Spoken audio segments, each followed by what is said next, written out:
Hi అండి, అందరికీ నమస్కారం. నేను మీ డాక్టర్ మాట్లాడి తెలంగాణ భూగర్భ శాఖలో రిజిస్టర్డ్ అడ్వైజర్స్ పనిచేస్తా ఉన్నానండి. ఈరోజు గతంలో నేను సర్వే చేసి ఇచ్చినటువంటి పాయింట్ అండి. ఈ లొకేషన్ వచ్చేసి రంగాపురం, మొగిలపల్లి మండల్, జయశంకర్, భూపాలపల్లి జిల్లా అండి.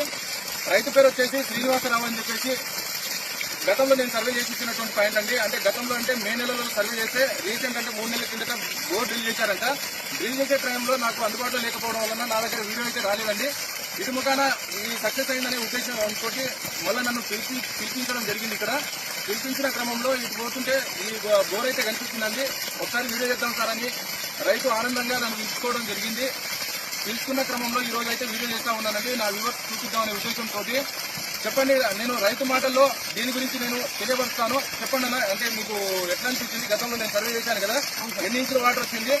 మీరు అంటే డ్రిల్ చేసే టైంలో నాకెందుకు వీడియో పంపలేకపోయారు? చెప్పండి కొంచెం. సార్లు విత్తడం జరిగింది. ఈ ఇంటికి వాటర్ 3 కట్టలు పెట్టడం జరిగింది. 24 hours పోస్తున్నది. కరెంట్ ఉన్నంత వరకు మోటార్ ఆగడం లేదు. సార్ మేము ఎప్పుడో కరెంట్ వేసినా 24 hours కరెంట్ ఎక్కువ రన్ అవుతుంది. మోటార్ అనేది కంటిన్యూ పోతున్నది. లాక్డౌన్ 2.5-3 పోస్తుంది, 3 ఇంచులు పోస్తుంది. మాకు 3 ఎకరాల అయిపో పారుతుంది. వాటర్ పద్ధతితో వస్తుంది.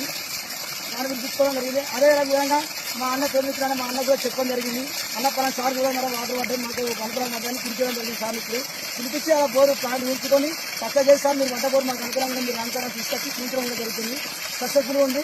24 hours వస్తున్నాయి. కరెంట్ ఉన్నంత వరకు బోర్ ఆగడం లేదు. రన్నింగ్ అవుతుంది, ఆగకుండా వస్తుంది. పద్ధతిగా బోరు నడుస్తుంది.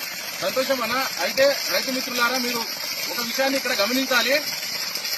జియాలజిస్ట్ పిలిపించుకుంటే ఖచ్చితంగా ఇలాంటి రిజల్ట్ అయితే పొందుతారండి. జియాలజిస్ట్ వచ్చి మీ యొక్క భూమిని అంటే అక్కడ ఉండే హెచ్జీ కండిషన్, అక్కడ ఉండే జియాలజికల్ కండిషన్, అక్కడ ఉండే ఫార్మేషన్ బేస్ చేసుకుని మంచి పాయింట్ అయితే ఇవ్వడం జరుగుతుందండి. అలా అని చెప్పేసి ప్రతి పొలంలో ఇలాంటి పాయింట్ రావాలని ఏం లేదండి. ఏంటంటే అక్కడ ఉండే జియాలజికల్ కండిషన్, అక్కడ ఉండే ఎలాంటి అంటే రాక్ కండిషన్ కావచ్చు, అక్కడ ఉండే సాయిల్ కండిషన్ కావచ్చు, దాన్ని బేస్ చేసుకుని మాత్రమే ఇలాంటి పాయింట్ వచ్చే అవకాశాలు ఉంటాయి. కాబట్టి రైతు మిత్రులారా, మీరు ఖచ్చితంగా గమనించాలి, సహకరించాలని చెప్పేసి మనసారా కోరుకుంటున్నానండి. Thank you.